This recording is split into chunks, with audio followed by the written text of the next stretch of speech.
Elle tombait.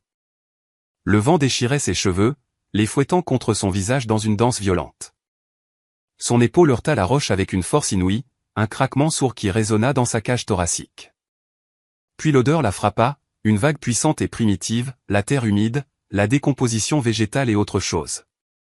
Quelque chose de vivant, de musqué, d'animal. Chloé Dubois atterrit le visage contre le sol, dans l'obscurité la plus totale. Une douleur fulgurante explosa dans ses côtes, lui coupant le souffle. Au-dessus d'elle, résonnant depuis l'entrée de la grotte, le rire de Léo se propagea comme un poison. Fais de beaux rêves, Chloé. Puis le bruit de ses pas, s'estompant, s'effaçant dans le silence de la nuit. Disparut. Elle tenta de bouger, de se redresser, mais son corps refusa d'obéir. Ses poignets étaient toujours solidement liés dans son dos, la corde mordant sa peau à chaque micro-mouvement. C'est alors qu'elle l'entendit. Un grognement, bas, guttural, vibrant à travers le sol jusque dans ses os. Pas une seule voix, mais plusieurs, un cœur menaçant qui semblait émaner des murs même de la caverne. Ses yeux, lentement, commencèrent à s'adapter à la noirceur oppressante. Des points lumineux émergèrent des ombres. Des yeux jaunes. Une paire, puis 3, 6, se déplaçant, se rapprochant avec une fluidité prédatrice. Des loups. Elle était dans leur tanière. Le plus grand d'entre eux s'avança. Sa silhouette imposante se dessina dans la pénombre, une masse de puissance contenue. Sa fourrure était d'un gris argenté, comme un ciel d'orage, son poitrail d'un blanc pur et sa colonne vertébrale marquée d'une ligne noire. Un de ses yeux était voilé d'un blanc laiteux, la cicatrice d'une vieille blessure qui lui donnait un air encore plus féroce. Il s'approcha si près qu'elle sentit son souffle chaud et humide sur son visage. Il ouvrit ses mâchoires, révélant des crocs longs et acérés. Chloé ferma les yeux, son corps entier contracté en prévision de la morsure fatale. Mais au lieu de la déchirure de sa chair, elle entendit un son différent. Un léger gémissement, presque plaintif, un son de reconnaissance qui n'avait aucun sens. Le cœur de Chloé martelait ses côtes avec une telle violence qu'elle crut qu'il allait éclater. L'air lui manquait, ses pensées se bousculaient dans un chaos de terreur pure. Le souffle chaud du loup continuait de baigner son visage, une haleine lourde, chargée de l'odeur métallique du sang séché. Ça y est. C'est comme ça que je vais mourir. Elle attendit la douleur, la faim. Mais rien ne vint. 1 seconde, 2, 5 secondes qui s'étirèrent en une éternité. Lentement, à l'encontre de chaque instinct qui hurlait en elle, Chloé rouvrit les yeux. L'énorme loup n'avait pas bougé. Il se tenait là, figé, le nez à quelques centimètres de son visage, ses narines frémissant tandis qu'il humait son odeur avec une concentration absolue. Son œil valide, d'un ambre profond, ancien, indéchiffrable, l'étudiait avec une intensité qui semblait presque humaine. Derrière lui, les autres loups de la meute arpentaient le sol de la grotte, grognant, impatients, affamés. Un jeune mâle, plus audacieux que les autres, tenta une charge. L'alpha se retourna en un éclair et poussa un grondement si profond et violent que Chloé sentit la vibration parcourir la roche sous elle. Le jeune loup battit immédiatement en retraite, la queue entre les pattes, la tête basse, entièrement soumis. L'alpha se retourna vers Chloé. Il se pencha encore plus près, renifla ses cheveux, son cou, ses mains liées. Chaque inspiration était délibérée, inquisitrice. Chloé tremblait de manière incontrôlable. Des larmes silencieuses coulaient sur ses joues couvertes de terre. Elle ne comprenait pas. Les loups n'hésitaient pas. Les loups tuaient. Pourquoi n'était-elle pas morte? L'alpha inclina la tête sur le côté. Un rayon de lune, filtrant à travers une fissure dans le plafond de la caverne, attrapa quelque chose autour de son cou. Une bande de tissu, usée et effilochée, serrée contre l'épaisse fourrure grise. Le souffle de Chloé se bloqua. Non, c'était impossible. Le tissu était délavé, tenant à peine, mais elle connaissait ce motif. Elle le connaissait comme les battements de son propre cœur. Des rayures roses et blanches, de minuscules fleurs le long du bord. Son bracelet d'hôpital, celui qu'on lui avait mis au poignet le jour de sa naissance. La seule preuve qu'elle avait jamais existé pour quelqu'un. Elle l'avait porté pendant 8 ans, à travers 12 familles d'accueil, à travers les coups, à travers des nuits à se demander pourquoi personne ne voulait d'elle. Et elle l'avait laissé ici, dans cette grotte, il y a 12 ans. Ses lèvres bougèrent avant même que son cerveau ne comprenne. Ombre. L'oreille du loup tressaillit. Il devint complètement immobile. Puis il fit quelque chose qui fit oublier à Chloé comment respirer. Le chef de meute massif, le tueur de cerfs, la terreur de la forêt des Cévennes, s'abaissa lentement sur le sol, pressa son corps contre le sien, et posa sa lourde tête sur ses genoux. Un son s'échappa de sa gorge. Pas un grognement, pas un avertissement. Un gémissement. Le son d'une créature qui avait attendu ce moment pendant 12 longues années. Chloé ne bougeait plus.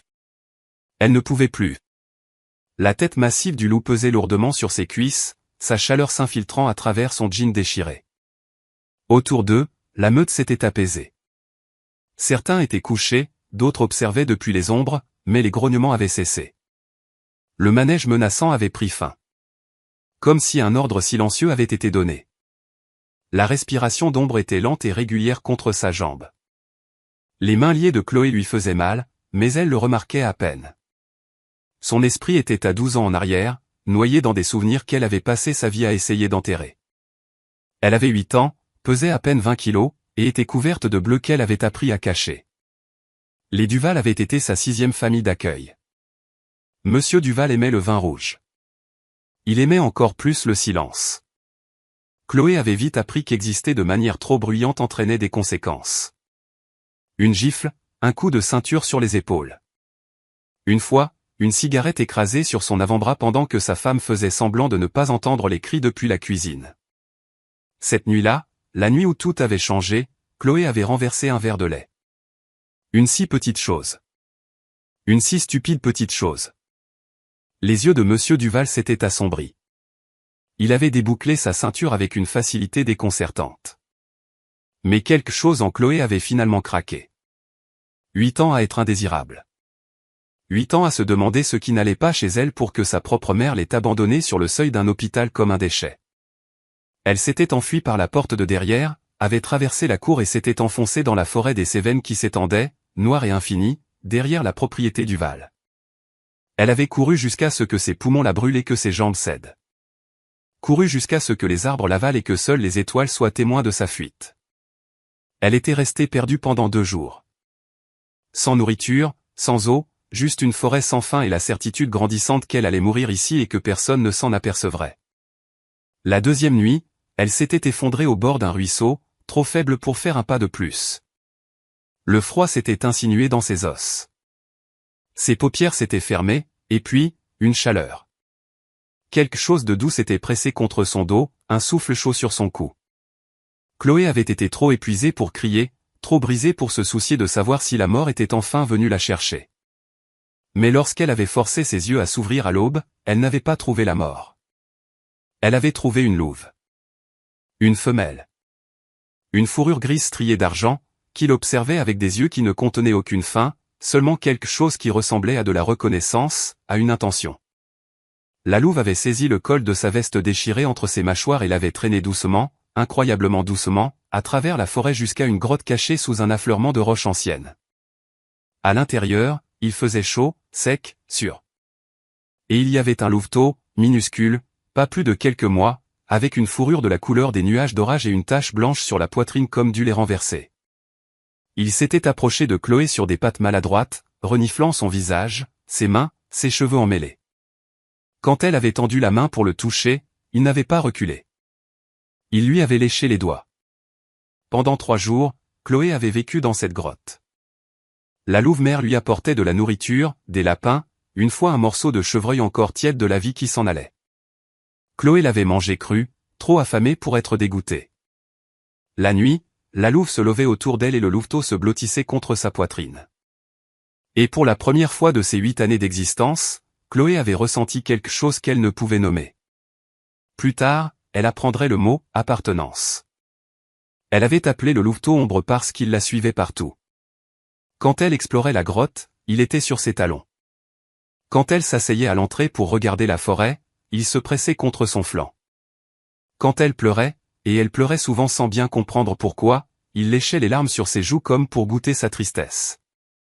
Le 3e jour, ils étaient venus. Les secours. Des hélicoptères, des chiens, des voix criant son nom comme si cela avait de l'importance. La louve-mère les avait entendus la première. Elle s'était postée à l'entrée de la grotte, le poil hérissé, se plaçant entre Chloé et les bruits qui approchaient. Ombre avait gémi, se pressant plus près de la jambe de Chloé.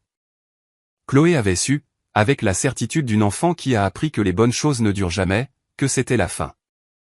Ils allaient la ramener. La ramener à Monsieur Duval, à la ceinture et aux cigarettes et au silence qui criait plus fort que les mots. Elle s'était agenouillée à côté d'Ombre, les larmes coulant sur son visage. Le louveteau la regardait avec ses yeux ambrés, confus, confiant, d'une innocence déchirante. Chloé avait détaché son bracelet d'hôpital. Le tissu était doux et usé par 8 ans contre sa peau. Les petites fleurs étaient fanées mais toujours visibles. C'était tout ce qu'elle possédait. La seule preuve qu'elle était née de quelqu'un, même si ce quelqu'un n'avait pas voulu la garder. Elle l'avait nouée autour du cou d'Ombre. Pour que tu ne m'oublies pas, avait-elle murmuré. L'équipe de secours l'avait trouvée quelques minutes plus tard. Une femme l'avait enveloppée dans une couverture en murmurant des mots de réconfort. Un homme l'avait portée jusqu'à l'hélicoptère. Chloé n'avait regardé en arrière qu'une seule fois. Ombre se tenait à l'entrée de la grotte, la regardant partir. Il avait hurlé. Elle n'avait jamais oublié ce son. Maintenant, 12 ans plus tard, Chloé gisait dans la même grotte, ligotée et meurtrie, jetée comme un déchet une fois de plus. Et ce même hurlement résonnait dans sa mémoire. Elle baissa les yeux vers le loup sur ses genoux, vers le bracelet délavé toujours enroulé autour de son cou. Il l'avait gardé tout ce temps. Il l'avait gardé. Tu te souviens? Souffla-t-elle. Tu t'es vraiment souvenu. La queue d'Ombre bougea une fois, un battement lent et lourd contre le sol de la caverne. Autour d'eux, la meute était complètement installée. Une louve s'approcha prudemment, quelque chose pendant de ses mâchoires. Elle le déposa devant Chloé. Un lapin fraîchement tué. Une offrande. Une acceptation. Chloé pensa à la ferme Lefebvre, à Sandrine Mercier qui lui brossait les cheveux et l'appelait « ma chérie », à Manon Lefebvre qui partageait ses secrets et ses rêves et cette sororité que Chloé n'avait connue que dans les livres. À Stéphane Lefebvre, qui avait semblé si gentil, si sûr. Et à Léo, dont la haine brûlait dans ses yeux depuis le moment où elle était arrivée. Elle avait bêtement cru qu'elle avait enfin trouvé un foyer. Maintenant, elle était de retour au point de départ, dans une grotte avec des loups.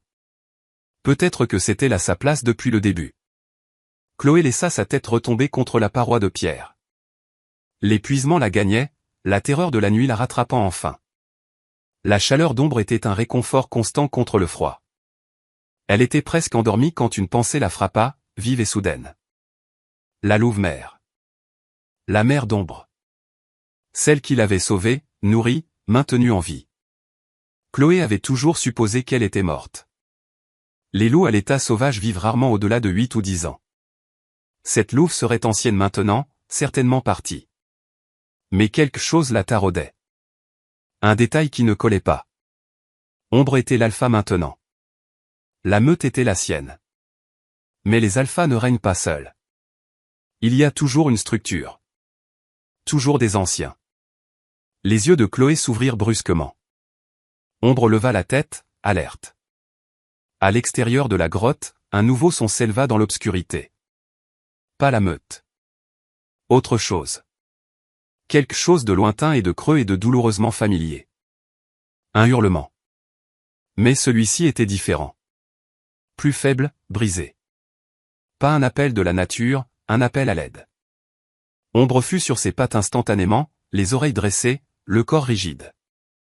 Il regarda vers l'entrée de la grotte, puis de nouveau vers Chloé. Et dans ce regard, elle vit quelque chose qui lui glaça le sang. La reconnaissance et le chagrin. La voix de Chloé sortit à peine en un murmure. Elle est toujours en vie. N'est-ce pas? Ta mère. Elle est toujours là, quelque part.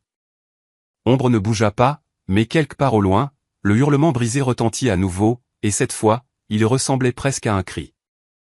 La nuit passa par fragments. Chloé dérivait entre le sommeil et l'éveil, son corps trop épuisé pour rester alerte, son esprit trop effrayé pour se reposer complètement. Chaque fois qu'elle s'agitait, Ombre était là, pressée contre son flanc, sa chaleur une barrière contre le froid rampant de la grotte. Son œil valide trouvait le sien dans l'obscurité, constant et vigilant, et quelque chose dans la poitrine de Chloé se desserrait juste assez pour la laisser respirer. Les autres loups gardaient leur distance, respectueux, attendant. Vers 3 heures du matin, une jeune femelle s'approcha. Elle était plus petite que les autres, son pelage un patchwork de gris et de blanc, et elle se déplaçait avec la curiosité hésitante d'une adolescente apprenant encore les règles de la meute. Elle renifla les mains liées de Chloé, sa veste déchirée, le sang séché sur sa tempe où elle avait heurté la roche lors de sa chute. Ombre leva la tête. Un faible grondement monta de sa gorge, pas agressif, mais ferme. Un avertissement. La jeune femelle recula immédiatement, mais pas avant de laisser tomber quelque chose aux pieds de Chloé. Une lanière de viande séchée, du cerf peut-être. Une offrande. Chloé la fixa, les larmes lui brûlant les yeux. Ces créatures, ces soi-disant monstres que Léo avait utilisés comme instrument de son meurtre, la nourrissaient, la protégeaient, l'acceptaient comme l'une des leurs. Elle pensa à la ferme Lefebvre, aux 2 années qu'elle y avait passées, se laissant lentement croire que peut-être, enfin, elle avait trouvé un endroit où rester. Sandrine avait été la première à la faire se sentir la bienvenue. Une femme à la voix douce avec des cheveux prématurément gris et des rides de rire autour des yeux.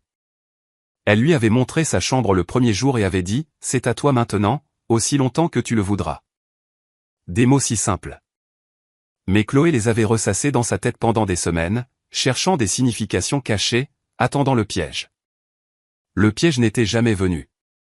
Sandrine lui tressait les cheveux le dimanche matin, lui apprenait à faire une tarte aux pommes, la serrait dans ses bras sans poser de questions les nuits où Chloé se réveillait en hurlant de rêves dont elle ne se souvenait pas. Stéphane avait été plus discret dans sa gentillesse. Il avait appris à Chloé à conduire la vieille Citroën 2CV, patient même quand elle calait 6 fois de suite.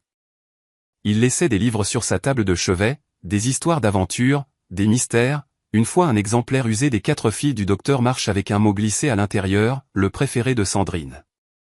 J'ai pensé que tu pourrais l'aimer aussi. Et Manon, la douce et fougueuse Manon, qui avait déclaré Chloé sa sœur dès le premier mois et le pensait. Qui partageait ses vêtements et ses secrets et ses rêves de quitter les Cévennes pour un endroit plus grand, plus lumineux, plein de possibilités. On partira ensemble, avait-elle promis.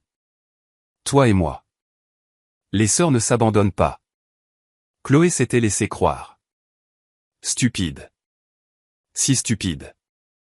Parce qu'il y avait toujours eu Léo. Léo avec ses yeux gris et froids et sa cruauté facile. Léo qui regardait Chloé comme si elle était de la boue traînée sur les chaussures de quelqu'un. Léo qui l'avait coincée dans la grange il y a 3 mois et avait murmuré « Tu n'as rien à faire ici. Tu n'auras jamais ta place nulle part. Et un jour, tout le monde le verra. » Elle aurait dû savoir. Les signes étaient là. La façon dont le visage de Stéphane se crispait chaque fois que Léo entrait dans une pièce. Les disputes à huis clos qui s'arrêtaient brusquement quand Chloé passait. Les sourires forcés de Sandrine. Les regards inquiets de Manon. La tension qui vibrait sous la surface de chaque dîner de famille. Mais Chloé avait tellement voulu appartenir qu'elle avait tout ignoré. Maintenant, elle en payait le prix. La première lueur grise de l'aube se glissa dans la grotte vers 5h30. Chloé s'était finalement assoupie, la tête reposant contre le flanc d'ombre, quand un son la réveilla en sursaut. Des pales d'hélicoptère. Son cœur bondit. Elle se redressa péniblement, grimaçant à cause de la douleur dans ses côtes, ses mains liées rendant chaque mouvement maladroit et difficile. Le son devint plus fort, plus proche. Puis des voix, faibles mais distinctes, filtrant à travers les arbres. Chloé. Chloé Dubois. L'espoir explosa dans sa poitrine comme un lever de soleil. Quelqu'un la cherchait. Quelqu'un avait remarqué son absence. Sandrine. Probablement Sandrine avec son intuition de mère et son inquiétude sans fin. Ou Manon, qui aurait vérifié la chambre de Chloé avant de se coucher. Qui aurait donné l'alerte dès qu'elle l'aurait trouvée vide. Ils étaient venus pour elle. Chloé tenta de crier, mais sa gorge était à vif à cause du froid, sa voix à peine un croassement. Elle se mit debout, les jambes tremblantes, et trébucha vers l'entrée de la grotte. Ombre fut là en un instant. Il lui bloqua le passage, pas de manière agressive, mais fermement, son corps massif un mur entre Chloé et le monde extérieur. Un léger gémissement s'échappa de sa gorge. Ombre, bouge, la voix de Chloé se brisa. Ils sont là pour aider. Je dois. Mais Ombre ne bougea pas. Ses oreilles étaient dressées, son unique œil fixé sur quelque chose au-delà de l'entrée de la grotte. Chaque muscle de son corps s'était raidi. Chloé l'entendit alors. Pas seulement des voix. Des bruits de pas. Lourds, multiples. Et sous le vrombissement rythmique de l'hélicoptère, un autre son. Le clic métallique de fusil qu'on charge. Le sang de Chloé se glaça. Elle se pressa contre la paroi de la grotte, jetant un coup d'œil par-dessus l'épaule d'ombre.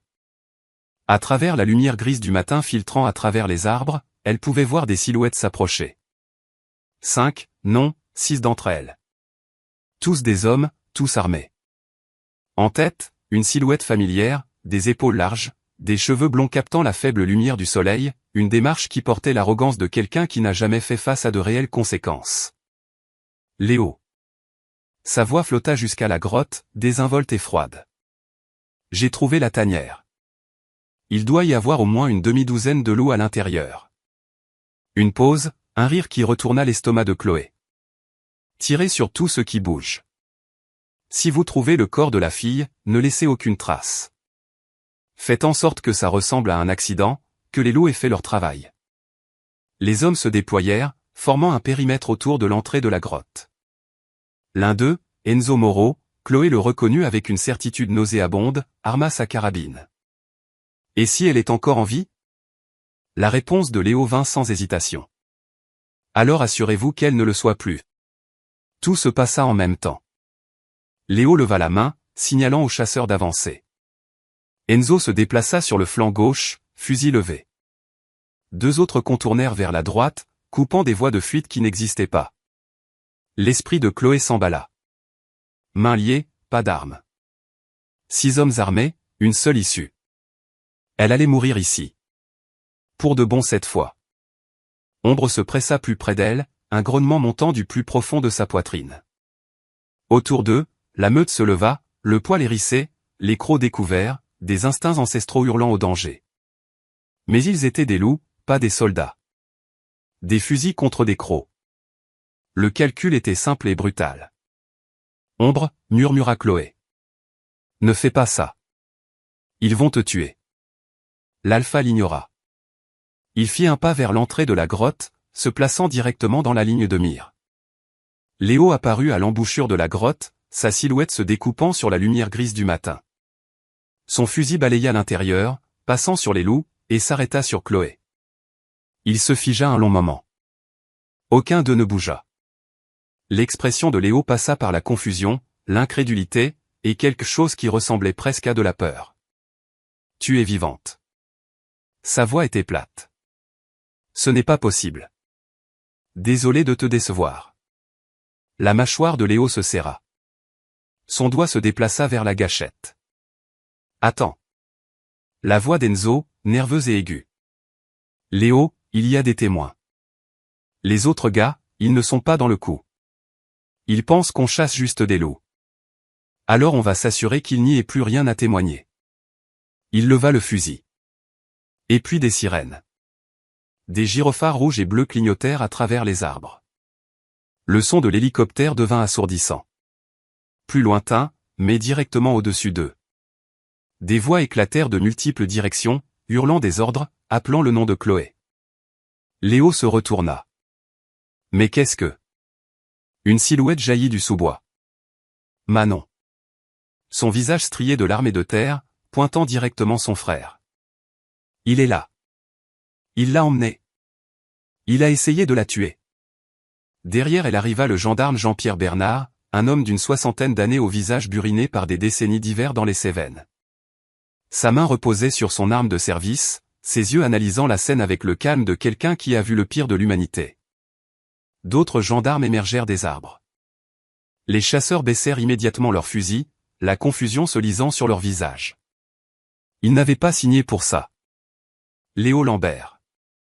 La voix de Jean-Pierre Bernard portait le poids d'une autorité absolue. Éloignez-vous de la grotte. Les mains où je peux les voir. Léo ne bougea pas. Son fusil était toujours levé, toujours pointé vers Chloé. Ce n'est pas ce que vous croyez. Sa voix avait changé, douce maintenant. Persuasive. La voix de quelqu'un habitué à se sortir des ennuis par la parole. J'essayais de la sauver. J'ai suivi la piste des loups jusqu'ici. Elle était en danger. Il ment? Hurla Manon. J'ai trouvé la carte dans sa chambre. Il a tout planifié. Enzo m'a tout raconté quand je l'ai confronté. La ferme. Léo se tourna vers sa sœur. Tu ne sais pas de quoi tu parles. Tu ne sais jamais rien. Espèce d'idiote. Ça suffit. Jean-Pierre Bernard s'avança, sa main agrippant maintenant son arme. Mon garçon, je vais te le demander une dernière fois. Pose ce fusil. Le moment s'étira comme un fil sur le point de rompre. Puis Léo rit. Un son court et laid. Il abaissa le fusil, le laissa tomber au sol. Très bien, arrêtez-moi. Mais ça ne tiendra pas. Mon père me fera sortir d'ici 1 heure. Jean-Pierre Bernard fit un signe de tête à ses adjoints. 2 d'entre eux s'avancèrent, menottant Léo. Enzo était déjà emmené, son visage pâle et en sueur, les mots se bousculant hors de sa bouche dans un flot désespéré. Je ne voulais pas le faire. Léo m'a forcé. Je lui ai dit que c'était de la folie. Il a dit que les loups feraient le travail. J'ai la vidéo. Tout est sur la caméra de ma voiture. Chloé regarda depuis l'entrée de la grotte tandis que Léo était traîné devant elle. Ses yeux rencontrèrent les siens, froids, furieux, sans remords. Ce n'est pas fini, dit-il doucement. Tu n'es rien. Tu ne seras toujours rien. Puis il disparut, poussé à l'arrière d'une voiture de gendarmerie. Les heures suivantes se brouillèrent.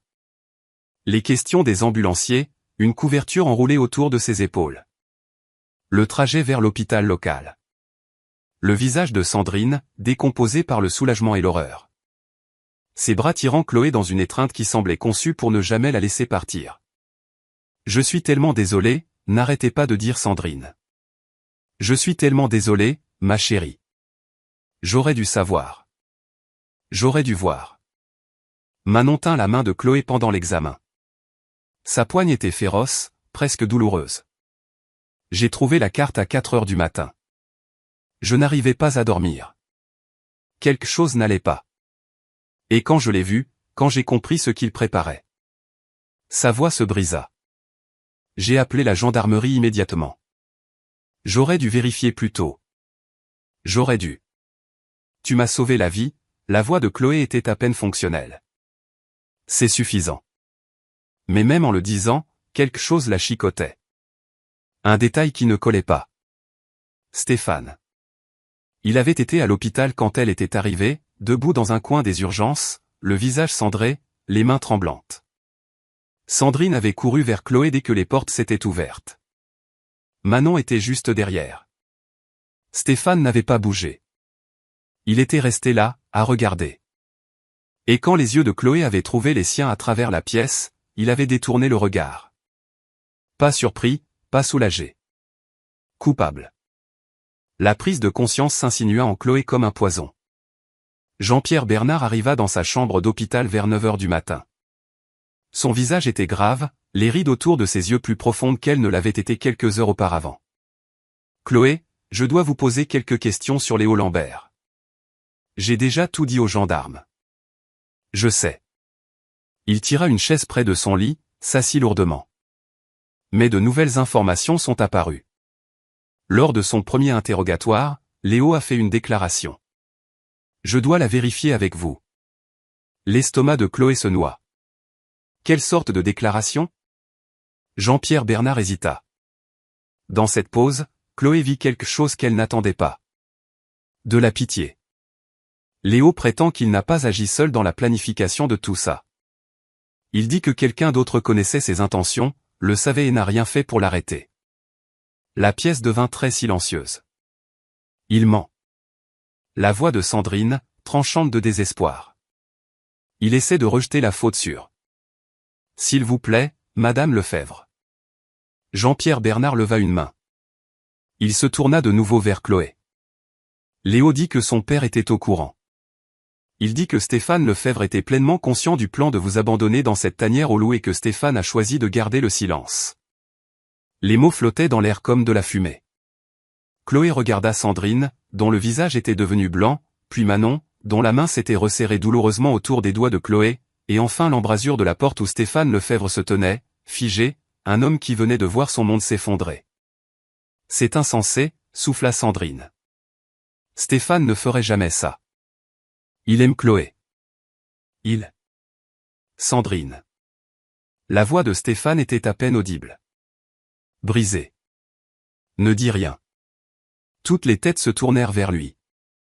Chloé regarda les épaules de Stéphane s'affaisser, comme si 20 ans de secrets s'effondraient sur eux-mêmes.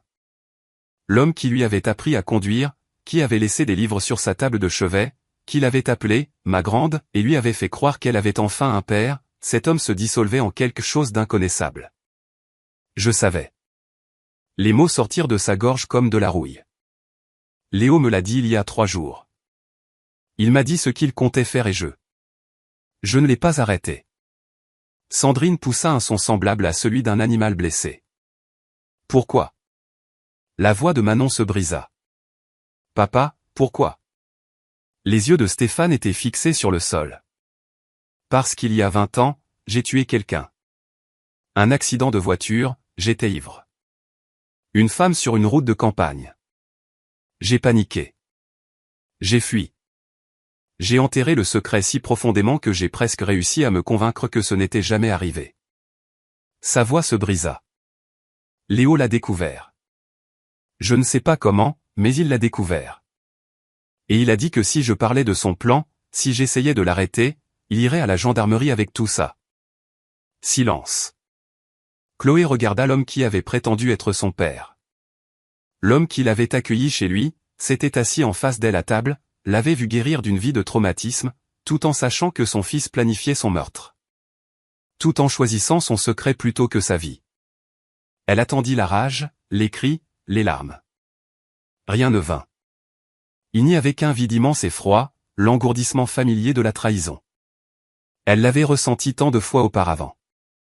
Chaque famille d'accueil, chaque promesse rompue, chaque adulte qui l'avait regardé et avait vu quelque chose de jetable. Elle aurait dû savoir.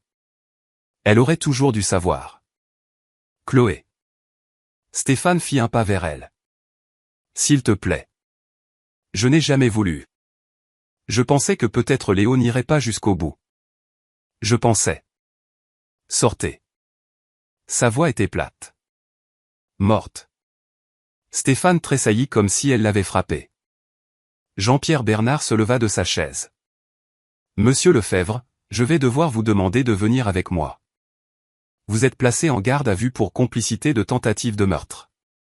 Alors que les gendarmes emmenaient Stéphane, la voix de Léo résonna de quelque part dans le couloir, rieuse. Et, Chloé? Cria-t-il. Demande-lui pour la louve. Pour la vieille. Celle que j'ai gardée dans la grange pendant 5 ans. Le sang de Chloé se glaça.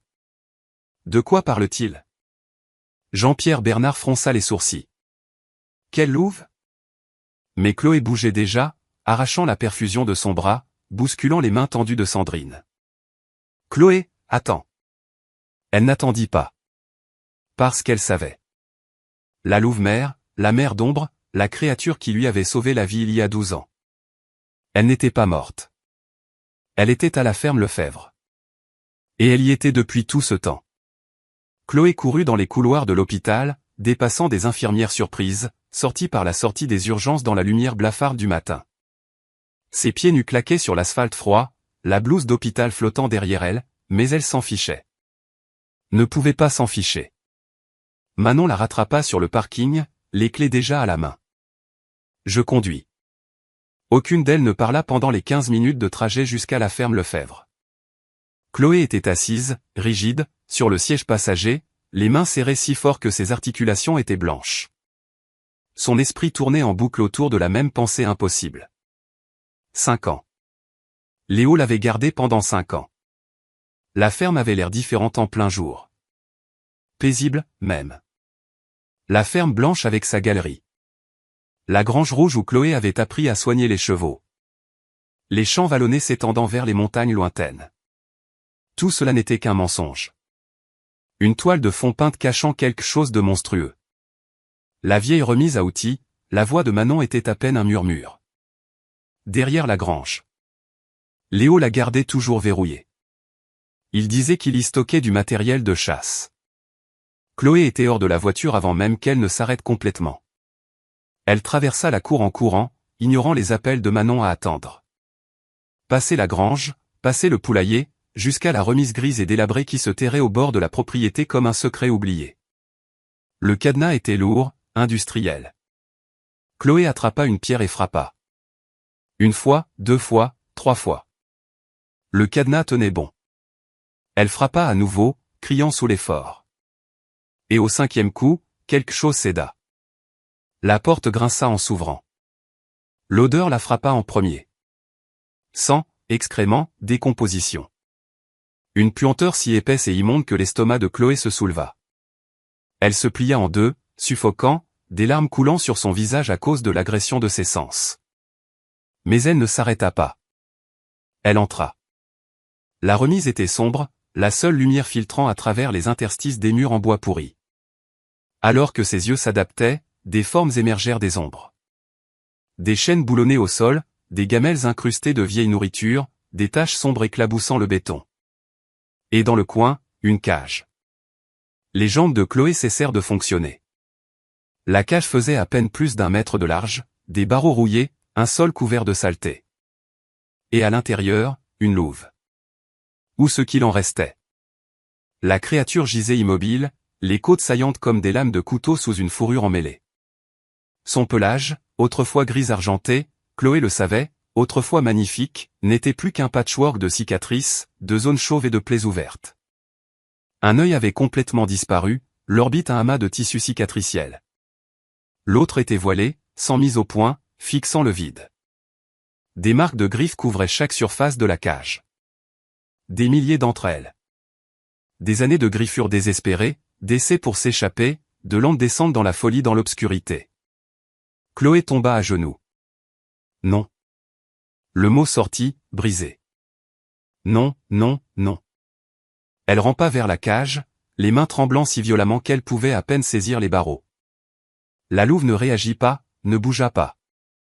Pendant un instant terrible, Chloé la crut morte. Puis elle vit le faible soulèvement et abaissement de la poitrine de la louve. Superficiel, laborieux. Mais là. Je suis là. Chloé pressa son visage contre les barreaux, les larmes coulant librement. Je suis là. Je suis revenu. Je suis tellement désolé. Je suis tellement désolé de ne pas être venu plus tôt. L'œil restant de la louve se déplaça lentement, douloureusement. Sa tête se tourna vers le son de la voix de Chloé. La reconnaissance. Même après 12 ans, même après 5 ans de torture, même à travers le brouillard de la douleur, de la faim et du désespoir, elle savait. Un son s'échappa de la gorge de la louve. Pas un grognement, pas un gémissement. Quelque chose de plus profond, quelque chose qui transcendait les espèces, le langage et le temps. Le son d'une mère retrouvant son enfant perdu. Chloé sanglota. Elle tira sur la porte de la cage, se cassant les ongles, ensanglantant ses doigts. La serrure était plus récente que celle de la remise, plus solide. Elle ne bougerait pas. Manon. Cria Chloé. Un coupe-boulon. N'importe quoi. Des pas derrière elle. Manon apparut à l'entrée, jeta un regard à la cage et vomit. Mais elle se reprit rapidement. Disparut. Revint quelques instants plus tard avec un coupe-boulon de la grange. La serrure céda avec un grincement de métal. Chloé ouvrit la porte en grand et rampa à l'intérieur. Elle prit la tête de la louve sur ses genoux, si légère, si terriblement légère, et se pencha sur elle, pleurant si fort qu'elle ne pouvait plus respirer. La langue de la louve sortit, sèche et craquelée. Elle lécha la main de Chloé 1 fois, 2 fois, puis son œil se ferma. Non. La voix de Chloé se brisa. N'ose pas. Tu m'as sauvé. Tu m'as sauvé et je t'ai laissé. Et je ne savais pas. Je ne savais pas. La respiration de la louve devint plus superficielle. Manon était au téléphone, sa voix frénétique et lointaine. Des sirènes approchaient. Des gens arrivèrent. Des voix entourèrent Chloé, inquiètes, horrifiées, posant des questions qu'elle ne pouvait pas traiter. Elle ne bougeait pas. Elle resta enroulée autour de la louve qui lui avait sauvé la vie, la tenant alors que le monde s'effondrait. La voix d'un homme traversa le chaos. Laissez-moi passer. Je suis vétérinaire. Le docteur Nicolas Garnier était grand, les tempes grisonnantes, avec des lunettes à monture métallique et un visage qui suggérait qu'il avait vu trop de souffrance dans sa carrière. Il s'agenouilla à côté de Chloé, son expression professionnelle, clinique. Puis il vit la louve. Le masque clinique se fissura. « Mon Dieu » murmura-t-il comme une prière. « Depuis combien de temps est-elle ici » 5 ans, la voix de Chloé était creuse. Peut-être plus. Les mains du docteur Garnier se déplacèrent sur la louve avec une efficacité experte, vérifiant le pouls, examinant les blessures, évaluant les dégâts. À chaque seconde qui passait, son expression devenait plus sombre. Malnutrition sévère, infections multiples, hémorragies internes, anciennes et nouvelles. Il se rassit sur ses talons, enlevant ses lunettes pour se frotter les yeux. Elle a besoin d'une intervention chirurgicale immédiate. Mais même alors. Sauvez-la. Chloé agrippa son bras. S'il vous plaît, vous devez la sauver.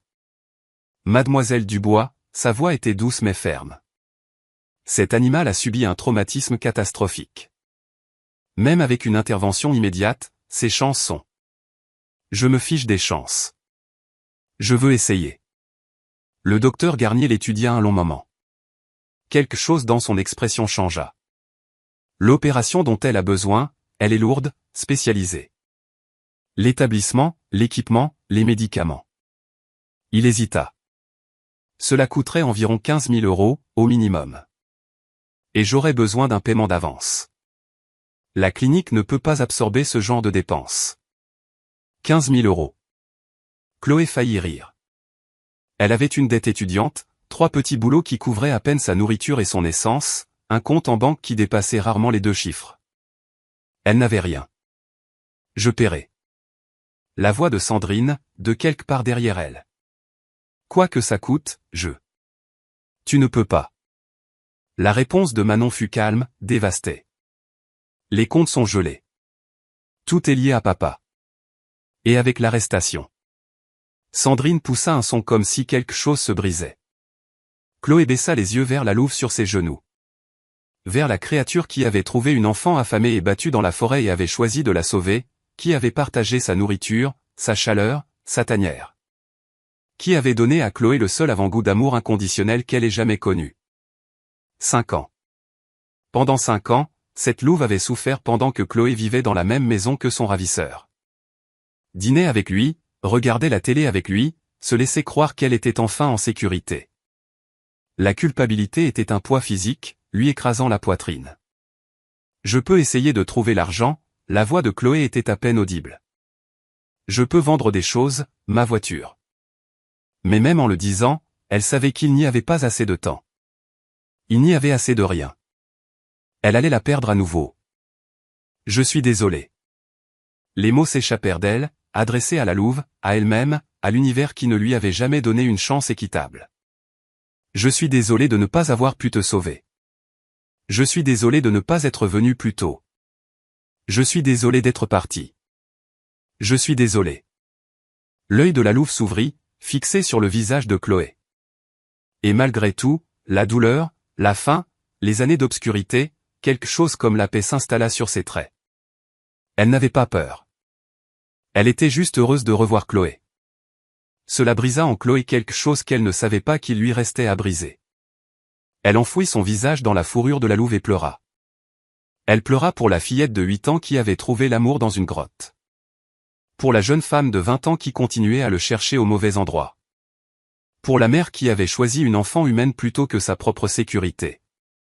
Pour toutes les années perdues, toute la souffrance endurée, toute la cruauté terriblement injuste d'un monde qui semblait conçu pour détruire tout ce qui était bon. Elle n'entendit pas les pas s'approcher, ne remarqua pas l'ombre qui tomba sur l'entrée de la remise. C'est elle, n'est-ce pas? La voix d'une femme.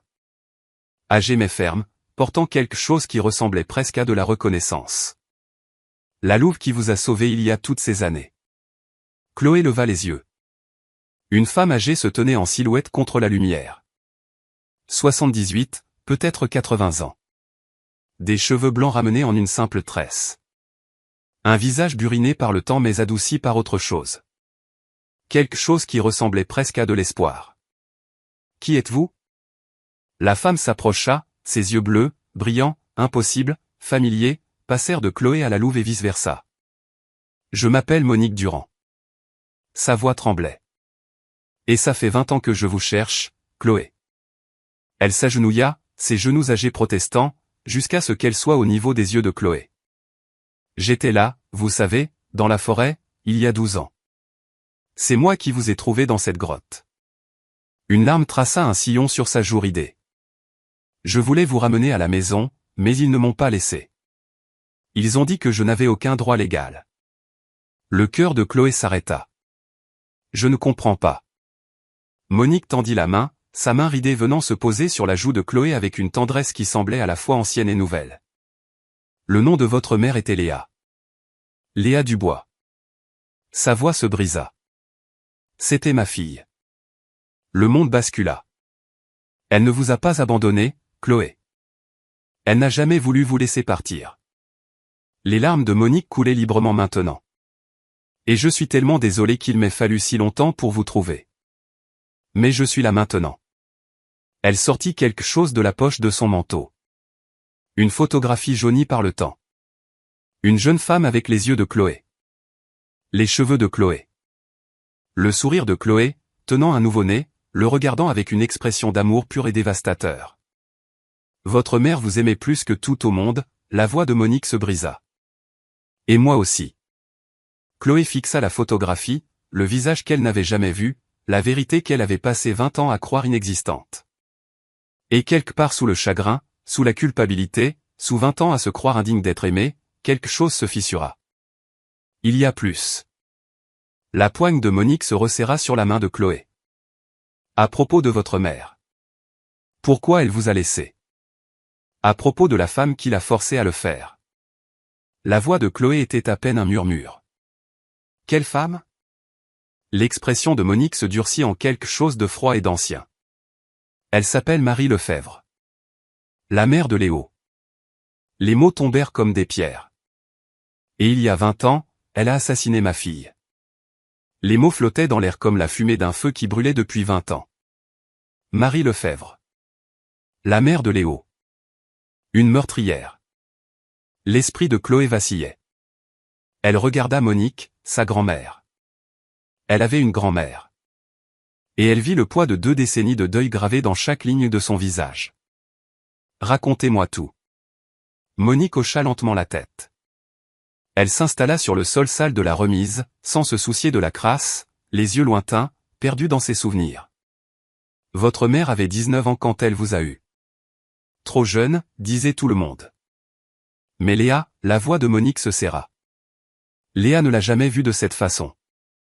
Vous étiez son miracle, sa raison de vivre. Elle sortit une enveloppe usée de son manteau. Le papier était jauni, les bords adoucis par des années de manipulation. Elle a écrit ça la nuit avant de mourir. Elle m'a demandé de vous la donner quand vous seriez assez grande pour comprendre. Les mains de Chloé tremblaient en prenant l'enveloppe. L'écriture sur le devant était estompée mais lisible, pour ma Chloé, mon cœur. Léa travaillait comme serveuse à Millau quand elle a rencontré Stéphane Lefebvre. La mâchoire de Monique se contracta. Il était charmant, riche, marié. Mais ça ne l'a pas arrêté. Chloé sentit le sang quitter son visage. Stéphane est mon non. Monique la coupa fermement. Il n'est rien pour vous. Ce qu'il a fait, ce qu'ils ont tous fait, elle prit une profonde inspiration, se ressaisissant. Stéphane a eu une liaison avec Léa. Quand elle est tombée enceinte, elle pensait qu'il pourrait quitter sa femme, qu'il pourrait la choisir, vous choisir. La louve s'agita faiblement sur les genoux de Chloé. Elle caressa la fourrure emmêlée automatiquement, son esprit luttant pour comprendre. Mais Marie l'a découvert. Et Marie, ce n'était pas le genre de femme à laisser passer les choses. Les yeux de Monique se durcirent.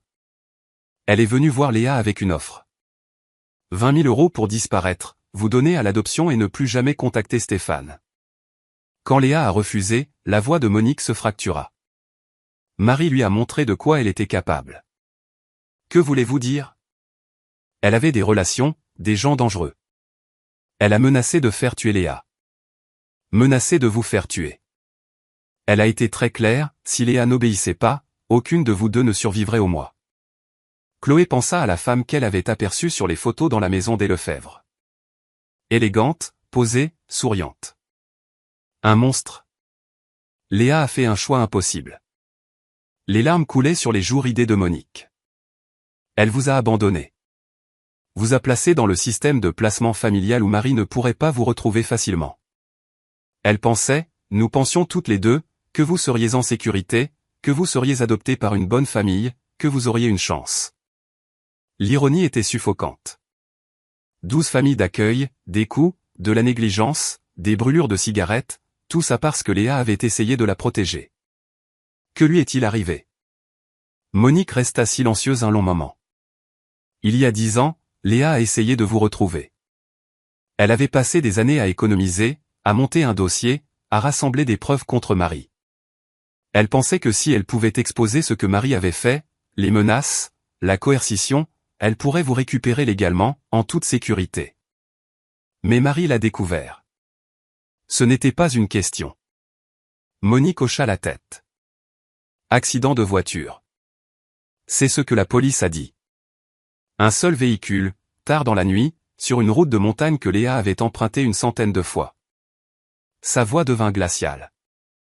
Léa ne buvait pas. Léa ne faisait pas de vitesse. Léa ne sortait pas de la route dans un ravin. Vous avez essayé de le dire à quelqu'un. J'ai essayé de le dire à tout le monde. Police, avocats, journalistes. Mais Marie avait de l'argent, de l'influence, des alibis pour chaque moment suspect. Et je n'étais qu'une vieille femme en deuil faisant des accusations folles. Monique tendit la main, agrippant celle de Chloé. Alors j'ai attendu. J'ai observé. J'ai déménagé dans les Cévennes pour être près de l'endroit où je vous avais vu pour la dernière fois, dans cette grotte avec les loups. J'ai passé 12 ans à suivre vos déplacements dans le système. 12 ans à être bloqué par les avocats de Marie chaque fois que j'essayais de prendre contact. 12 ans à attendre le moment où je pourrais enfin vous atteindre. Chloé baissa les yeux vers la louve mourante sur ses genoux, vers la grand-mère qu'elle n'avait jamais connue, vers la lettre de la mère qu'il avait aimée après tout. 20 ans. Tant de choses perdues. Tant de choses volées. Mais pas tout. J'ai 20 000 euros. La voix de Monique se raffermit. Tout ce que j'ai économisé. C'était pour vous de toute façon. Votre héritage. Votre avenir. Mais maintenant, elle regarda la louve. Maintenant, je pense que votre mère voudrait que cet argent soit utilisé pour ça. La gorge de Chloé se noua. Je ne peux pas accepter, vous n'acceptez pas, vous recevez. Monique lui serra la main. C'est ce que fait la famille. On donne. On reçoit. On se soutient. Famille. Le mot semblait étranger sur la langue de Chloé.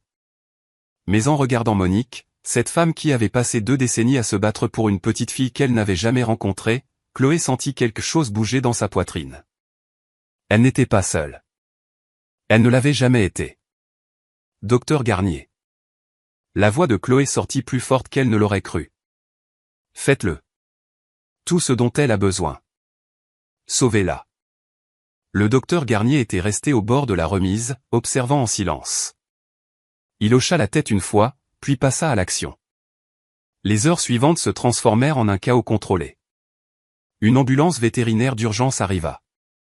La louve fut transférée sur un brancard avec un soin infini. Chloé refusa de la quitter.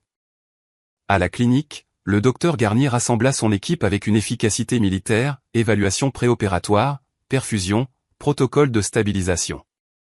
À travers la fenêtre de la salle d'opération, Chloé les regarda travailler, des silhouettes masquées se déplaçant autour de la table où la louve gisait, luttant pour une vie qui avait failli s'éteindre. Sandrine et Manon arrivèrent à 16 heures. Les yeux de Sandrine étaient gonflés de larmes, son calme habituel brisé. Elle s'approcha de Chloé avec hésitation, comme si elle avait peur d'être repoussée. Je ne savais pas. Sa voix se brisa. Pour rien de tout ça. Stéphane, Marie, ta mère je te le jure, Chloé, je ne savais pas. Chloé regarda la femme qui lui avait tressé les cheveux, qui lui avait appris à faire des tartes, qui l'avait tenue pendant ses cauchemars sans poser de questions. Sandrine n'était pas son ennemie. Sandrine était une autre victime. Je sais. Elle laissa Sandrine l'embrasser. Laissa Manon les rejoindre. 4 femmes, 3 générations de douleurs, se tenant les unes les autres dans une salle d'attente de clinique vétérinaire pendant que des chirurgiens se battaient pour sauver une louve. Monique était assise à l'écart, lisant la lettre de Léa en silence, des larmes coulant sur son visage. À 17h30, le docteur Garnier sortit de la salle d'opération. Tout le monde se leva. Son visage était épuisé, mais était-ce de l'espoir? Elle est vivante. Il retira son calot chirurgical. Je ne vais pas vous mentir, elle est fragile. Les dommages internes étaient considérables. Mais c'est une battante. L'ombre d'un sourire traversa son visage. Quoi que ce soit qu'il ait fait tenir ces 5 dernières années, ce n'était pas prêt à lâcher. Les genoux de Chloé fléchirent. Manon la rattrapa. Je peux la voir? Elle est sous sédatif, mais oui, brièvement. La louve gisait sur une table blanche et propre, des perfusions sortant de sa patte, des moniteurs bipant régulièrement. Elle semblait plus petite, fragile, mais sa poitrine se soulevait et s'abaissait avec une régularité certaine. Chloé se pencha près d'elle. Tu as réussi, murmura-t-elle. Tu es resté en vie pendant 12 ans, attendant que je revienne. Je ne vais plus nulle part maintenant. Je te le promets. L'œil restant de la louve s'ouvrit légèrement, se fixa sur le visage de Chloé. Sa queue bougea une fois, faiblement, mais elle bougea. Chloé sourit à travers ses larmes.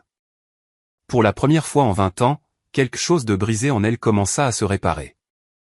C'est alors que Jean-Pierre Bernard fit irruption dans la clinique. Son visage était sombre. Nous avons un problème. Chloé se redressa. Quel genre de problème? Léo a été libéré sous caution. Un avocat très influent de Paris est arrivé, a obtenu la signature d'un juge il y a 1 heure. Bernard passa une main sur son visage. Mais ce n'est pas le pire. Quel est le pire? L'avocate. J'ai vérifié son nom. Il regarda Chloé avec quelque chose qui ressemblait à de la pitié. Marie Lefebvre a atterri dans la région il y a 2 heures. C'est la mère de Léo et elle paie ses frais de justice depuis des années. C'est aussi la femme qui a tué ma mère. Bernard cligna des yeux. Vous savez. Je sais. Alors vous devriez aussi savoir ceci. Sa voix baissa. Marie a déposé une requête en référé il y a 30 minutes. Elle prétend que la louve est la propriété de la famille Lefebvre. Elle exige qu'elle lui soit remise pour, il vérifia ses notes. Euthanasie humanitaire. La pièce devint glaciale. Elle ne peut pas faire ça. La voix de Manon était aiguë. C'est insensé. Elle ne peut pas juste, elle a des avocats, de l'argent, de l'influence. Bernard secoua la tête. L'audience a lieu dans 2 heures, et à moins que quelqu'un ne puisse prouver que cette louve n'appartient pas aux Lefebvre, il n'acheva pas sa phrase. Il n'en avait pas besoin. Monique se leva de sa chaise, son visage transformé en quelque chose d'ancien et de terrible. J'ai attendu 20 ans pour ça. Sa voix était de fer. Cette femme a pris ma fille. Elle ne prendra pas la louve de ma petite fille. Comment l'arrêtons-nous? Monique sourit. Ce n'était pas une expression agréable. Marie pense qu'elle est la seule à avoir gardé des secrets toutes ces années. Elle sortit un épais dossier de son manteau. Elle a tort. Avant que quiconque puisse répondre, les portes de la clinique s'ouvrirent à nouveau et Marie Lefebvre entra. Elle était exactement ce que Chloé avait imaginé, et pire encore. 60 ans, mais préservée comme une pièce de musée. Tailleur de créateur, maquillage parfait, des yeux comme des éclats de glace bleue. Ses yeux balayèrent la pièce, ignorèrent Sandrine, ignorèrent Manon, et se posèrent sur Chloé avec la concentration d'un prédateur. Alors, le sourire de Marie était de porcelaine et de poison. Vous devez être la fille de Léa. Cela fait longtemps que j'attendais de vous rencontrer. Marie Lefebvre se déplaçait dans la clinique vétérinaire comme si elle en était propriétaire. D'une certaine manière, elle le croyait peut-être. Je vais faire simple. Sa voix était cultivée, contrôlée. La louve est une propriété des Lefebvre.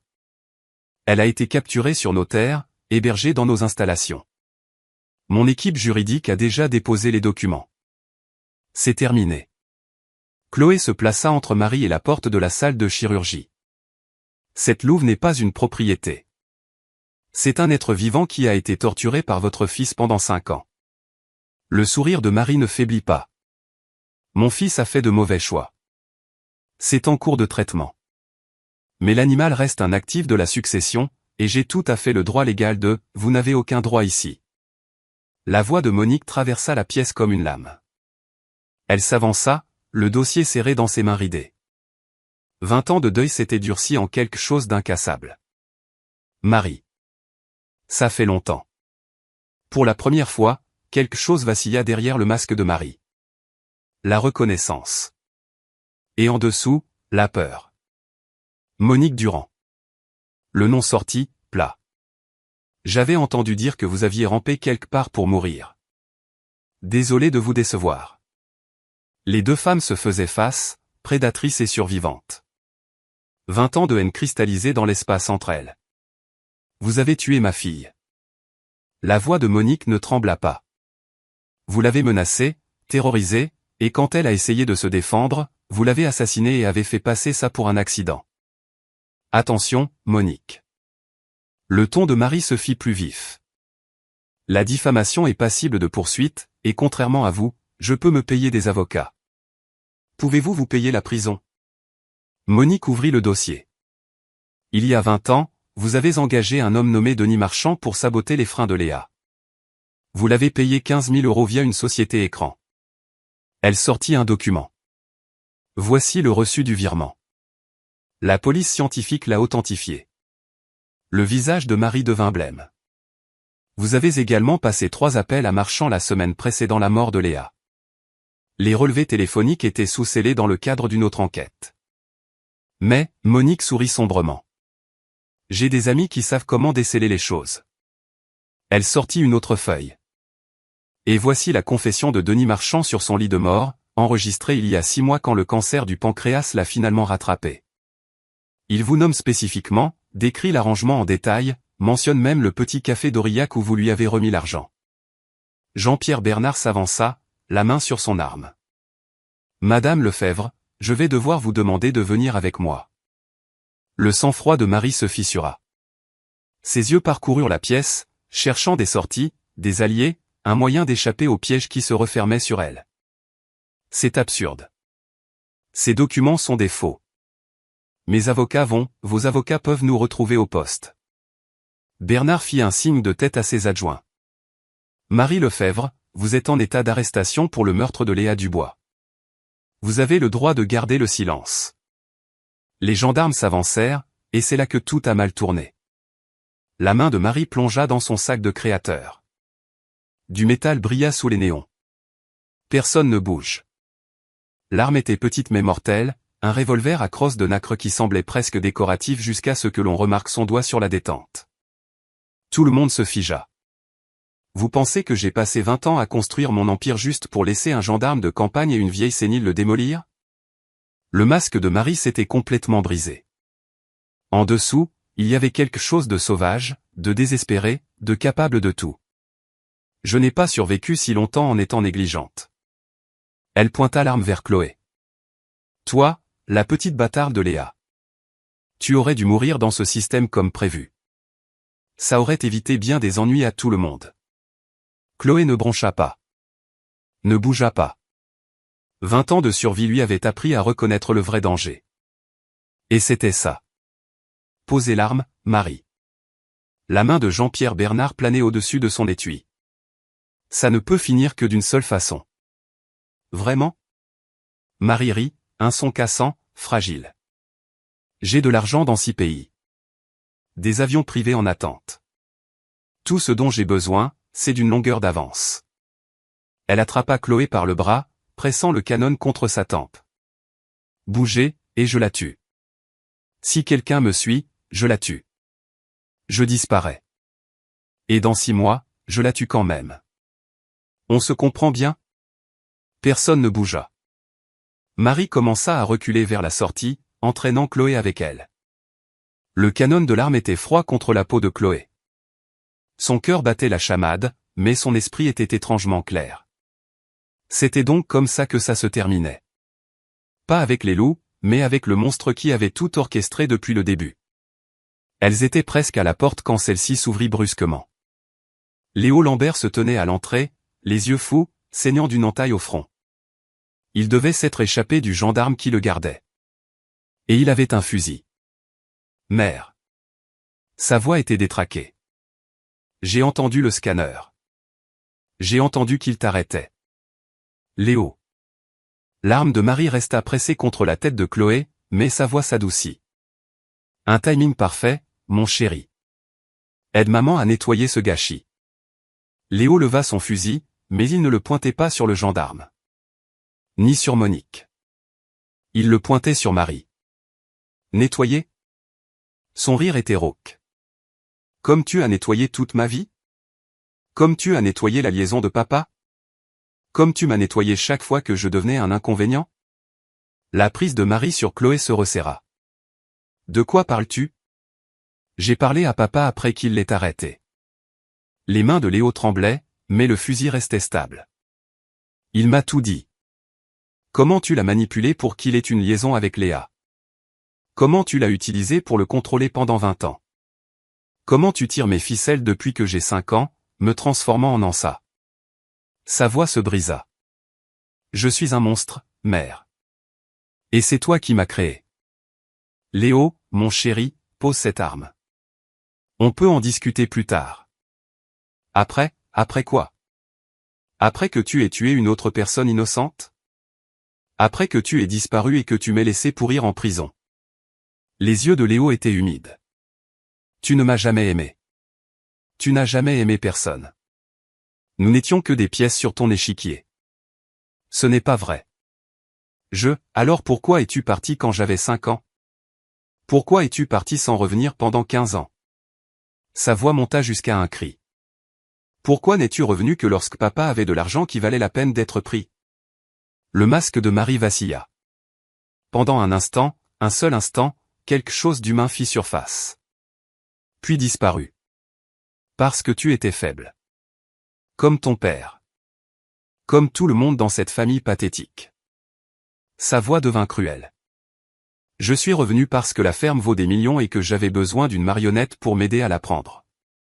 C'est tout ce que tu as toujours été, Léo. Une marionnette utile. Léo poussa un son semblable à celui d'un animal blessé. Son doigt se crispa sur la gâchette. Chloé bougea.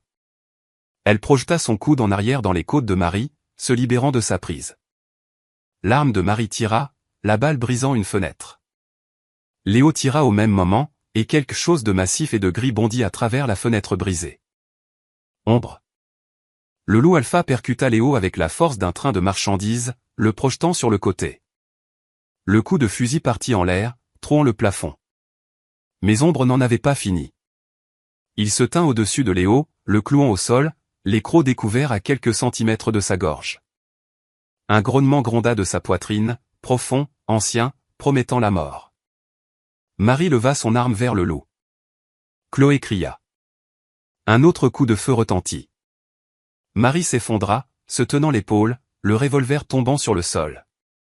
Derrière elle se tenait Stéphane Lefebvre, un pistolet fumant dans ses mains tremblantes. Il était censé être en garde à vue. Il avait dû s'échapper en même temps que Léo. Je suis désolé. La voix de Stéphane était détruite. Pour tout. Pour Léa, pour Chloé, pour tout ça. Il regarda son fils coincé sous le loup. Regarda la femme qu'il avait laissé le contrôler pendant 20 ans. Regarda le chaos que sa lâcheté avait créé. C'est ma faute. Tout ça. Il laissa tomber l'arme et tendit les mains à Jean-Pierre Bernard. Je témoignerai. Contre Léo, contre Marie. Je leur dirai tout. L'accident d'il y a 20 ans, le meurtre de Léa, tout. Des larmes coulaient sur son visage. Je ne peux pas défaire ce que j'ai fait, mais peut-être que je peux empêcher que ça n'empire. Les gendarmes envahirent la pièce. Marie fut menottée, hurlant des menaces que personne n'écoutait. Léo fut tiré de sous ombre, sanglotant, brisé d'une manière qui dépassait le physique. Chloé se tenait au milieu du chaos, respirant difficilement. Ombre boita jusqu'à elle. Ses vieilles blessures s'étaient rouvertes. Du sang collait sa fourrure argentée, goûtant sur le sol de la clinique. Ombre. Chloé tomba à genoux. Non, tu es blessé. Tu ne peux pas, le loup pressa sa tête contre sa poitrine. Sa respiration était laborieuse. Le docteur Garnier se fraya un chemin à travers la foule. Il jeta un coup d'œil à Ombre et son visage devint blanc. Il a une hémorragie interne. L'impact a dû rompre quelque chose. Il criait déjà à son équipe. Mettez-le sur la table, maintenant. Ils soulevèrent Ombre sur un brancard. Chloé essaya de suivre, mais Manon la retint. Laisse-les travailler. À travers la fenêtre chirurgicale, Chloé les regarda opérer Ombre, regarda les moniteurs monter et descendre en flèche. Regarda l'équipe du docteur Garnier se battre pour la vie du loup qu'il avait sauvé, 2 fois maintenant. L'opération s'éternisa. La nuit tomba. Monique apporta à Chloé un café qu'elle ne put boire. Sandrine lui tint la main. Manon pria un Dieu auquel elle n'était pas sûre de croire. À 23 heures, le docteur Garnier sortit. Sa blouse chirurgicale était trempée de sang. Son visage était impossible à lire. Chloé se leva. Il est vivant, sa voix était à peine audible. Les prochaines 24 heures détermineront tout. Les jambes de Chloé lâchèrent. Monique la rattrapa. Je peux le voir ? 5 minutes. Il a besoin de repos. Ombre gisait sur la table chirurgicale, entourée de moniteurs et de tubes. Sa respiration était superficielle mais régulière. Quand Chloé s'approcha, son œil s'ouvrit. Elle s'agenouilla à côté de lui. Stupide, courageux, impossible loup. Des larmes coulaient librement sur ses joues. Tu n'avais pas à faire ça. Tu n'avais pas à me sauver encore. La queue d'Ombre tressaillit une fois. Chloé appuya son front contre le sien. N'ose pas mourir. On vient de se retrouver. Dehors, Marie était embarquée dans une voiture de police. Léo était attaché à un brancard, sous sédatif et silencieux. Stéphane était assis à l'arrière d'une ambulance, faisant sa déposition. Mais Chloé ne voyait rien de tout cela. Elle ne voyait qu'Ombre, que le loup qu'il avait choisi encore et encore, à travers 12 années impossibles. « Je t'aime », murmura-t-elle. Je ne sais pas si les loups comprennent ça, mais moi, si. Je t'aime. L'œil d'Ombre se ferma, son rythme cardiaque sur le moniteur resta stable. Et quelque part dans la nuit sévenole, un unique hurlement s'éleva de la nature, long et mélancolique et plein de quelque chose qui ressemblait presque à une prière.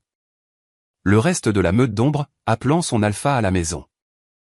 Ombre survécut pendant 3 jours. Chloé ne quitta pas la clinique. Elle dormit sur une chaise à côté de son enclos de convalescence, se réveillant toutes les quelques heures pour vérifier sa respiration, pour murmurer des paroles rassurantes, pour simplement se rappeler qu'il était toujours là. Le 4e jour, il se leva. C'était chancelant. Ses pattes tremblaient et le docteur Garnier planait nerveusement, mais Ombre se leva par ses propres moyens et pressa son nez contre la paume de Chloé. Créature têtue, marmonna le docteur Garnier, mais il souriait. Jamais rien vu de tel. Selon toute logique médicale, il devrait être mort. Chloé gratta derrière l'oreille d'Ombre. Il avait des raisons de vivre. Une semaine après l'incident, la justice commença sa lente progression. Marie Lefebvre se vit refuser la libération sous caution. Les preuves que Monique avait rassemblées, combinées aux témoignages de Stéphane, peignaient un tableau inéluctable de meurtres calculés et de décennies de manipulation. Elle fut inculpée de meurtre au 1er degré, de complot et de tentative d'enlèvement. Elle s'assit dans sa cellule et refusa de parler à quiconque. Léo connut un sort différent. L'évaluation psychiatrique révéla des années d'abus émotionnels, de manipulation et de conditionnement psychologique par sa mère. Il était brisé.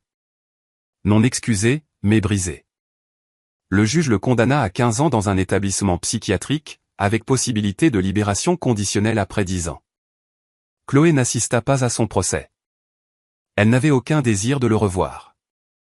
Mais Manon y alla, et quand elle revint, ses yeux étaient rouges. Il a pleuré, dit Manon doucement. Quand ils l'ont emmené, il m'a regardé et a dit qu'il était désolé. Je ne sais pas si je le crois, mais je pense qu'il le pensait. Le cas de Stéphane était compliqué. Son témoignage contre Marie avait été crucial, Mais il avait aussi dissimulé un délit de fuite pendant 20 ans et avait eu connaissance du plan de Léo. Finalement, il plaida coupable d'homicide involontaire et de complicité de tentative de meurtre. Le juge lui donna 8 ans de prison, avec possibilité de libération conditionnelle après 5 ans. Avant qu'il ne l'emmène, Chloé lui rendit visite à la maison d'arrêt. Il avait l'air plus vieux, plus petit. L'homme qui lui avait appris à conduire semblait avoir vieilli de plusieurs décennies en quelques jours. Je n'attends pas de pardon. Sa voix était creuse. Je ne le mérite pas. Chloé l'étudia à travers la vitre. L'homme qui l'avait trahi. L'homme qui, à la fin, lui avait aussi sauvé la vie. Je ne suis pas prête à te pardonner, dit-elle finalement. Peut-être que je ne le serai jamais. Mais je comprends que les gens sont compliqués. Que la peur nous fait faire des choses terribles. Elle se leva pour partir. J'espère que tu trouveras la paix, Stéphane. J'espère que tu deviendras quelqu'un qui mérite d'être pardonné. Elle ne regarda pas en arrière. 1 an plus tard, la ferme Lefebvre avait un nouveau nom. Ferme du Bois-Durand, disait le panneau. Chloé y avait insisté. Sandrine resta comme gérante, se jetant dans le travail avec une détermination qui ressemblait à une pénitence. Manon termina ses études de vétérinaire, inspirée par le travail du docteur Garnier. Monique emménagea dans la chambre d'amis de la ferme.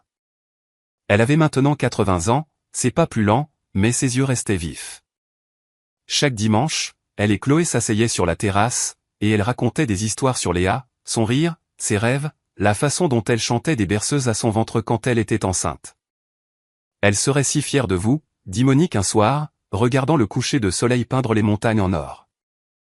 Si fière de la femme que vous êtes devenue. Chloé appuya sa tête sur l'épaule de sa grand-mère. J'aurais aimé la connaître. Vous la connaissez.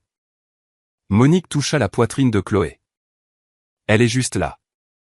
Elle l'a toujours été. Ombre et sa mère se rétablirent ensemble. Le docteur Garnier s'arrangea pour qu'ils soient hébergés dans la réserve naturelle des Monts d'Ardèche, une vaste réserve où les loups blessés pouvaient vivre en paix. Chloé leur rendit visite chaque semaine, puis tous les quelques jours. Puis, lorsqu'elle obtint le poste, chaque jour. Le projet de suivi des loups de la réserve l'engagea comme assistante de recherche. Sa thèse, le lien interespèce, une étude de cas sur la mémoire de reconnaissance loup humain, avait attiré l'attention nationale. Les scientifiques étaient fascinés par le comportement d'Ombre, par ce lien de 12 ans qui défiait tout ce qu'ils pensaient savoir sur les animaux sauvages. Chloé se fichait de la science. Elle se souciait du loup qui attendait à la clôture chaque matin, la queue battant, comme s'il avait passé sa vie à attendre qu'elle rentre à la maison. La mère d'Ombre s'éteignit paisiblement au printemps, 2 ans après son sauvetage. Elle mourut au soleil, avec Ombre d'un côté et Chloé de l'autre. Son dernier souffle fut une douce expiration, presque contente. Ils l'enterrèrent sur la colline surplombant la réserve. Chloé planta des fleurs sauvages sur la tombe. « Merci, murmura-t-elle. De m'avoir sauvé. D'avoir appris à ton fils à aimer. » Ombre resta assis près de la tombe pendant 3 jours. Le 4e, il se leva, pressa son nez contre la terre une dernière fois, et retourna vers Chloé. Ensemble, ils continuèrent. 5 ans plus tard, Chloé retourna sur la colline avec quelqu'un de nouveau. La fillette avait 5 ans, des cheveux bruns emmêlés et d'immenses yeux sombres qui avaient vu trop de choses trop jeunes. Elle s'appelait Inès. Elle était dans le système depuis sa naissance. Chloé l'avait adoptée 6 mois plus tôt. C'est la colline de la mer, expliqua Chloé en s'agenouillant à côté d'Inès. Une louve très spéciale est enterrée ici. Elle m'a sauvé la vie une fois, il y a très longtemps. Inès serra la main de Chloé. Elle faisait peur? Non, ma chérie. Elle était courageuse et gentille, et elle m'aimait même si je n'étais pas son bébé. Un bruissement dans l'herbe. Ombre émergea de la lisière des arbres. Il était vieux maintenant, 15 ans. Ancien pour un loup. Son museau était gris, ses mouvements lents, mais son œil était toujours vif, toujours intelligent. Inès halta et se serra contre Chloé. C'est bon, sourit Chloé. C'est Ombre. Il fait partie de la famille. Ombre s'approcha lentement. Il renifla la main tendue d'Inès, ses cheveux, ses joues tachées de larmes.